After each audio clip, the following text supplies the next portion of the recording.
안녕하십니까. 그 우리 작가님이면서도 기자분인 기자 지금 하시는 김지은 뭐라고 부를까요? 작가님이라고 부를까요? 기자라고 부를까요?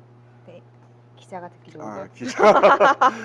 우리 김지은 기자분을 하여튼 모시고 제가 할게요. 손톱 밑가시라는 프로그램을 우리 김지은 기자님 통해 갖고 지금 프로그램명을 정했는데 먼저 제 1화 본방송 들어가기 전에 네, 손톱 밑가시라는 건 뭐 되게 사람들은 아시는데 네. 이번 프로그램 명을 손톱 밑가시라고 한 이유가 있을까요?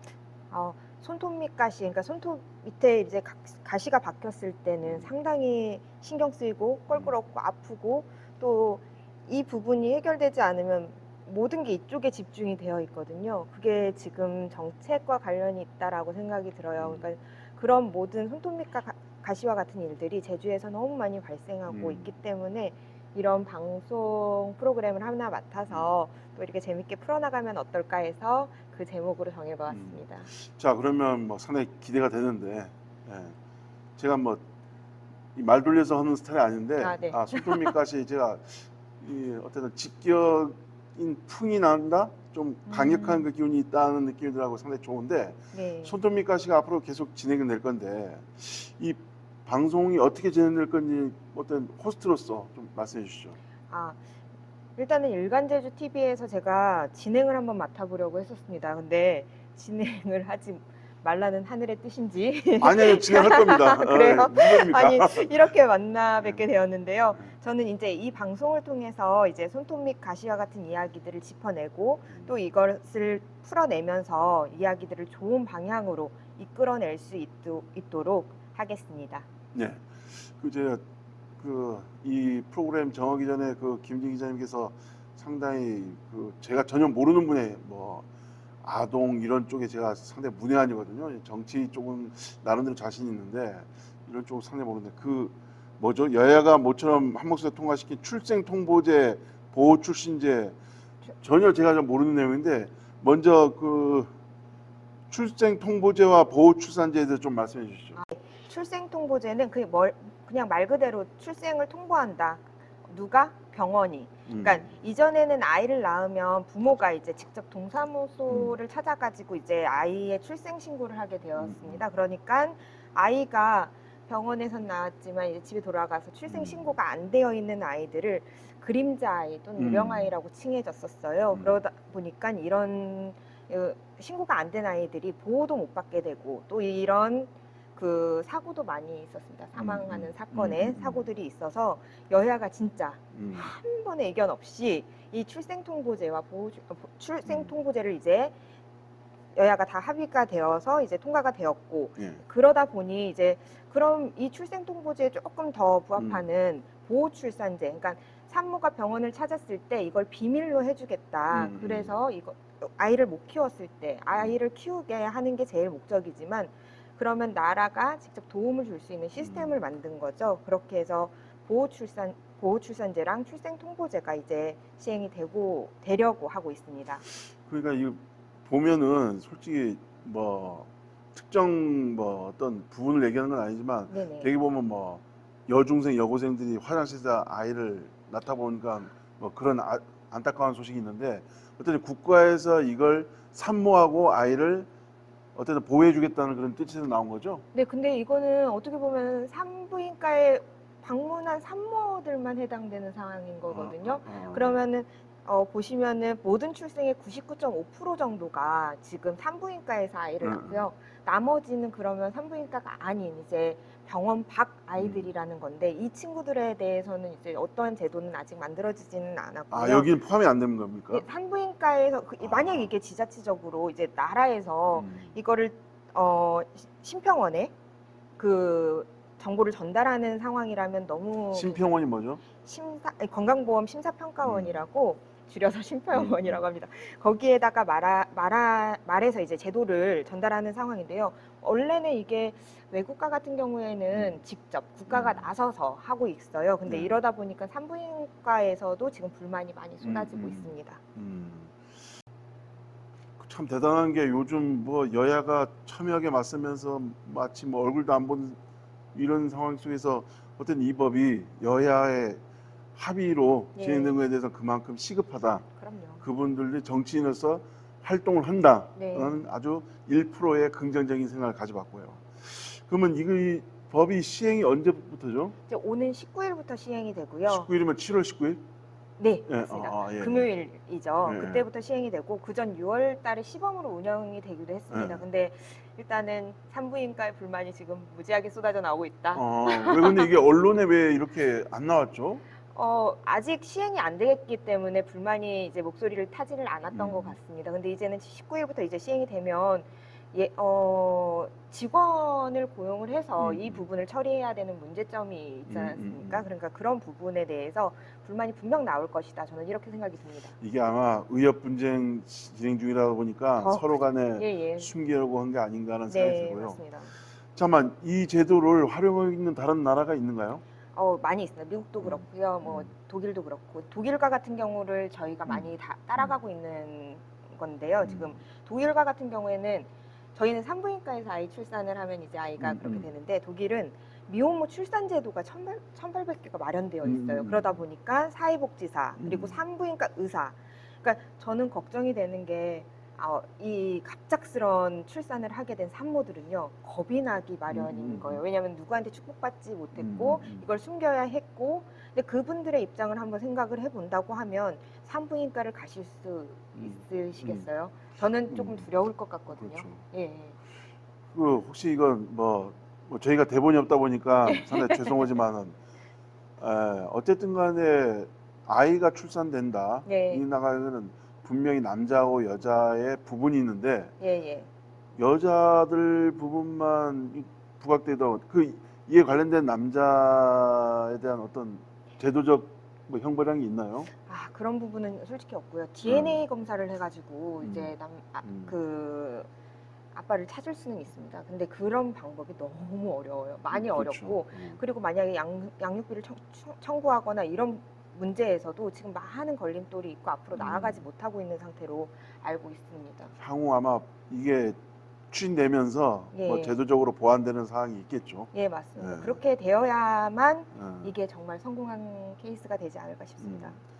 참 상당히 너마들 산이 많고 네. 그러다 보는데 앞으로 뭐 법이 네. 계속 뭐 개정이 되거나 이렇게 될 거라고 보는데 어떻게 나아가는 게 가장 좋은 방법인지. 저는 솔직히 말해서 산부인과에만 책임을 넘기는 것이 아니라요. 솔직히 정부가 인력과 예산을 지금 투입해서 지금 직접 등록하는 방향으로 조금 턴을 해주시고, 왜냐하면 미국 대부분에서는 이제 공무원이나 사회복지사 등이 지금 거기 안에 들어가 있어서 국가 시스템에 등록하는 걸로 되어 있거든요. 이런 방법들을 조금 많이 살펴보신다면 분명 해결책이 있다고 보여집니다. 그래서 또 더 중요한 건 제가 2021년경에 그 한부모 지원에 대한 논평을 한번 낸 적이 있습니다. 네. 그 논평 하나를 내기 위해서 이제 한부모 토론회도 상당히 많이 참여했고요. 또 한부모도 직접 찾아가도 봤고요. 제가 가장 중요하게 생각하는 건 저는 이제 두 아이를 계획적으로 임신과 출산을 했습니다. 그러니까 몇 년도에 무슨 띠를 낳겠다까지. 예. 오. 근데 그런 제가 철저한 계획을 했는데도 불구하고 출산을 했는데 너무 힘든 거예요. 이게 산후조리 일주일하고 일터로 나갔는데 일주일밖에 안 하고 일터로 나가다 보니까 이제 집에 돌아오면 아이는 울고 있어서 밤새 저는 또 잠을 못 잔 상태에서 또 출근을 하고 이게 계속 반복되다 보니까 내 평온했던 마음도 거의 악마들이 막 찾아오기 시작하더라고요. 근데 그거를 아이 혼자 키우는 엄마들은 얼마나 더 힘들까, 이런 부분도 생각해야 된다. 그래서 한부모 사각지대 문제를 지금 가장 절실하게 많이 생각을 해주셨으면 좋겠습니다. 그 일화를 예. 이렇게 손톱밑가시의 일화를 이 문제를 다뤘던 이유가 있겠죠. 시급성. 예, 7월 그렇습니다. 19일 날 진행되니까 먼저 알려야 된다는 시급성과 함께 또 저는 솔직히 말해 제주도 차원에서 우수 매뉴얼을 만들었으면 좋겠습니다. 그러니까 가드레일로 모든 통행로를 다 막아두고 이걸 넘으면 처벌이야 라고 하는 것보다는 다른 길을 만들어서 통행을 일단 확보해 준 다음에 그 후에 처벌을 해야 하는데 이분들을 보호할 수 있는 건 우리가 사회가 모두가 해야 하는 건 아닐까. 그러니까 음. 탁상적인 거 절대 적용시키면 안 됩니다. 만약에 시행이 되잖아요. 그러면 미혼모 그분들의 고충을 직접 듣고 토론회나 강연장 이 모든 거를 다 조합해서 계속 겪어본 분들의 이야기를 드려야 되는 거라고 생각이 듭니다. 그래서 예, 말씀하십시오. 예. 아, 네. 그렇게 하면 이제 저는 겪어보지 않은 일은 그 누구도 함부로 이야기할 수 없다라고 생각하는 사람인데 그 누구도 그분들의 마음을 대신할 수는 없습니다. 그래서 손톱 및 가시를 겪어본 그분들만이 그 사람들이 그 얼마나 가슬거리는지 또 이게 자꾸 신경이 가는 것인지에 대한 해답을 그분들이 내주셔야 한다고 저는 생각을 합니다. 예, 그 출산의 아픔이나 이런 건 남자분들 잘 모른다고 해갖고 제가 아는 누님이 이런 말 했습니다. 너가 했던 치질이나 치루 수술의 100배라고. 이제 충분히 공감이 되는데 네. 아유, 그렇습니다. 그 요즘 워낙 그 저출산, 예, 뭐 맞습니다. 고령화도 있지만 저출산 문제가 심각하다 보니까 우리나라가 뭐 말로는 한 100년 후에는 대한민국이 사라질 수 있을 가능성도 제기되면서 저출산 문제에 대해서인데 이게 어느 정도 이런 시스템이 잘 갖춰져야 예. 솔직히 원하지 않는 임신이 있을 수도 있고 그런 없었어야 하지만은 그러다 보니까 상당히 이런 문제가 왜 이제야 됐는지 참 안타깝네요. 맞습니다. 그러니까 이런 피해가 그러니까 소잃고 외양간을 고친 격인 거죠. 그런 부분에 있어서 저는 한 아이를 키우려면 온 마을이 나서줘야 된다고 생각하고요. 네, 그 정부의 이제 저출산 예산 40조 원이 이제 좀 1% 정도만 솔직히 이쪽에 인력하고 예산만 확보를 한다면 출생통보제에 이제 조금 더 업그레이드 되지 않을까. 그러니까 우리 아까 전에 말씀드렸던 산부인과의 이제 시스템을 좀 확고하게 되지 않을까 이렇게 생각이 듭니다. 네, 오늘 그 우리 김지은 기자님께서 지금 합창 연습 중에 지금 와셔갖고 화장을 진하게 하다 보니까 이 발음도 그렇고 상당히 그 뭐라죠 경직된 표정으로 지금 말하고 계신 이유는 그 합창단 준비하다가 지금 방송 때문에 왔다는 사실 양해 좀 해주시기 바라고. 네. 뭐 더 할 말씀 있습니까? 제가 이렇게 어두운 이야기인데도 조금 웃기도 하고 이제 방송을 했는데 솔직히 잘 풀어갈 수 있는 문제이기 때문에 이거를 잘 제주도 안에서 또 많이 관심을 갖고 지켜봐 주시길 바라는 마음에 더 그렇게 했던 것 같습니다. 그래서 이렇게 이제 19일부터 시행되는 이거에 대해서 모든 전 국민이 관심을 꼭 가져주셔야만 이제 좋은 방향으로 이끌어지지 않을까 이렇게 생각이 듭니다. 예. 뭐 상당히 중요한 얘기지만은 모르는 분이 굉장히 많을 거예요. 뭐 남자는 잘 모를 거고 여성분들 같은 경우는 이런 정보가 언론에서 제가 본 기억이 없어갖고 제가 이 얘기 들어 깜짝 놀랐는데. 네. 하여튼 냉장고 영아 유기 사건은 아시잖아요. 죄송합니다. 영화도 잘 안 봐갖고. 영아.